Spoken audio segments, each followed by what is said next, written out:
So what is nobody talking about that I think they should be talking about? Well, what's the goal?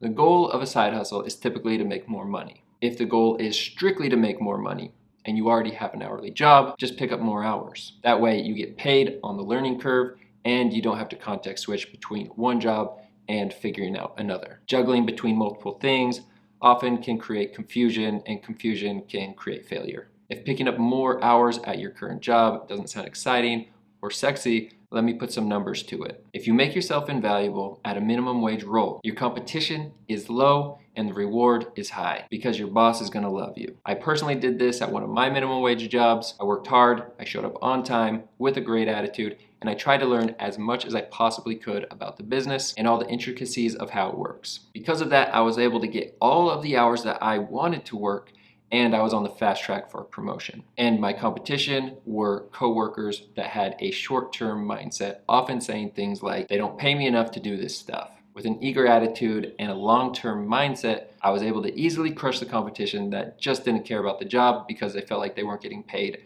enough at that time, which made me look even better to the bosses and the people that mattered to get an increased pay. To put numbers to this, a minimum wage employee working retail in New York City will probably get paid about $16 an hour. They'll probably get scheduled to work 20 to 30 hours a week, and if they did get 30 hours a week, 52 weeks a year, their annual paycheck is going to be less than $25,000. Now compare that to the store manager who's going to be making over $200,000. And at $200,000, that's a competitive salary anywhere, and all they need is a competent person that knows the ins and outs of the business. Honestly, I think this is the fastest way to a big salary because you can start working minimum wage retail in high school, and if you really stuck to it and took it very seriously, you could end up being a store manager before your friends even graduate from college. As always, this is just the start of the conversation, so what are you going to do in 2024 to earn more than you did last year?